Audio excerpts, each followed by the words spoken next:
Friends, ಎಲ್ರಿಗೂ ನಮಸ್ಕಾರ. ನಾನಿವತ್ತು ನಿಮಗೋಸ್ಕರ ಒಂದು ಬೇಕ್ರಿ ಐಟಮ್ ತಂದೀನಿ. ಏನಂತಂದರೆ ರುಚಿಕರವಾದ ಆ್ಯಪಲ್ ಕೇಕ್. ತುಂಬ ಸುಲಭವಾಗಿ ಮನೆಯಲ್ಲೇ ಮಾಡ್ಕೋಬೋದು. ಸೊ ಇದನ್ನು ಹೇಗೆ ಮಾಡೋದು ಅಂತ ನೋಡ್ಕೊಂಬರೋಣ. ಇಲ್ಲಿ 3 ಪ್ಲೇನ್ ಕೇಕ್ ತೊಗೊಂಡಿದ್ದೀನಿ. ಇದನ್ನು ನೀಟಾಗಿ ಪೌಡ್ರ್ ಮಾಡ್ಕೋಬೇಕು. ಸೊ ಇದನ್ನು ಮಿಕ್ಸಿಲಿ ಹಾಕಿ ಪೌಡ್ರ್ ಮಾಡೋ ಅವಶ್ಯಕತೆ ಇಲ್ಲ, ಕೈಲೇ ನಾವು ಮಾಡ್ಕೋಬೋದು ಈಸಿಯಾಗಿ. ಸೊ ಈ ರೀತಿ ನೀಟಾಗಿ ಪೌಡ್ರ್ ಮಾಡ್ಕೋಬೇಕು. ಸೊ ಇದಕ್ಕೆ ಪ್ಲೇನ್ ಕೇಕ್ ಅಂತಲೇ ಏನಿಲ್ಲ, ಇದಕ್ಕೆ ನೀವು ಚಾಕ್ಲೇಟ್ ಕೇಕ್ ಆದರೂ ಹಾಕೋಬೋದು, ಇಲ್ಲ ಬನ್ ಆದರೂ ಮಾಡ್ಕೋಬೋದು, ಬಿಸ್ಕೆಟಲ್ಲಾದರೂ ಮಾಡ್ಕೋಬೋದು, ಏನತ್ರಲ್ಲಾದರೂ ಮಾಡ್ಕೊಬೋದು. ಸೊ ಈ ರೀತಿ ನೀಟಾಗಿ ಎಲ್ಲ ಪೌಡ್ರ್ ಮಾಡ್ಕೊಂಡಿದ್ದೀನಿ.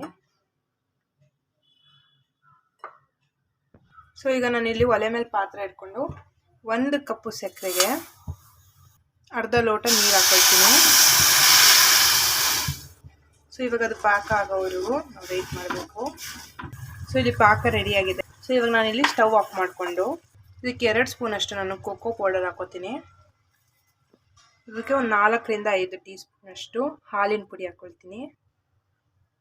ನಾನು ಇದಕ್ಕೆ 1 ಬೌಲಷ್ಟು ಕೊಕೊನಟ್ ಹಾಕೋತೀನಿ. ಸೊ ಇವಾಗ ಇದನ್ನು ನಾವು ನೀಟಾಗಿ ಮಿಕ್ಸ್ ಮಾಡಬೇಕು. ಸೊ ಈ ರೀತಿ ನೀಟಾಗಿ ಮಿಕ್ಸ್ ಆದ ನಂತರ ಇದಕ್ಕೆ ನಾನು ಪುಡಿ ಮಾಡ್ಕೊಂಡಿರುವಂಥ ಕೇಕ್ನ ಹಾಕ್ಕೊಳ್ತೀನಿ. ಇದನ್ನು ಕೂಡ ನೀಟಾಗಿ ಮಿಕ್ಸ್ ಮಾಡ್ಕೊಳ್ಳೋಣ. ಇವಾಗ ಇದಕ್ಕೆ ನಾನು 1 ಸ್ಪೂನ್ ಅಷ್ಟು ತುಪ್ಪ ಹಾಕ್ಕೊಳ್ತೀನಿ. ಇದನ್ನು ಕೂಡ ನೀಟಾಗಿ ಮಿಕ್ಸ್ ಮಾಡೋಣ. ಇವಾಗ ನಾನಿಲ್ಲಿ ಒಲೆ ಹಚ್ಕೋತೀನಿ.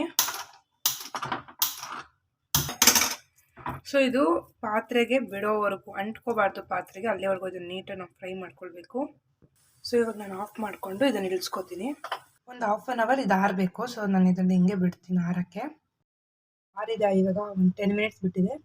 ಈಗ ಇದನ್ನು ನಮಗೆ ಎಷ್ಟು ದಪ್ಪ ಬೇಕೋ ಅಷ್ಟು ದಪ್ಪ ಮಾಡ್ಕೋಬೋದು. ನಾನು ಮೀಡಿಯಮ್ ಸೈಜಲ್ಲೇ ಮಾಡ್ಕೋತೀನಿ. ಸೊ ಈ ಸೈಜ್ ಮಾಡ್ಕೊಂಡಿದ್ದೀನಿ. ಬೇಕ್ರಿಗಳಲ್ಲಿ ಯಾವ ಸೈಜ್ ಸಿಗುತ್ತೋ ಆ ಸೈಜಲ್ಲಿ. ಸೊ ಈಗ ಉಂಡೆ ಏನು ಮಾಡ್ಕೊಂಡಿದ್ದೆ ಅದನ್ನಲ್ಲಿ ಕೋಕೋನಟ್ ಪೌಡ್ರಲ್ಲಿ ನೀಟಾಗಿ ರೋಲ್ ಮಾಡ್ಕೊತೀನಿ.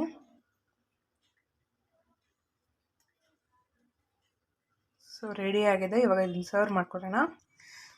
ಸೊ ಇಲ್ಲಿ ರೆಡಿ ಆಗಿದೆ, ನೋಡ್ಬೋದು. ತುಂಬ ಸಾಫ್ಟಾಗಿದೆ, ತುಂಬ ಟೇಸ್ಟಿಯಾಗಿದೆ ನೋಡಿ. ಸೊ ನನ್ನ ಪ್ರಕಾರ ಇದು ನಿಮಗೂ ಇಷ್ಟ ಆಗುತ್ತೆ. ಒಂದ್ಸಲಿ ಮನೇಲಿ ಟ್ರೈ ಮಾಡಿ, ತುಂಬ ರುಚಿಯಾಗಿದೆ. ಈ ವಿಡಿಯೋ ನಿಮ್ಗೆ ಇಷ್ಟ ಆಗಿದ್ರೆ ಲೈಕ್ ಮಾಡಿ, ಸಬ್ಸ್ಕ್ರೈಬ್ ಮಾಡಿ, ಪಕ್ಕದಲ್ಲಿರುವಂಥ ಬೆಲ್ ಐಕಾನ್ ಕ್ಲಿಕ್ ಮಾಡಿ. Thank you.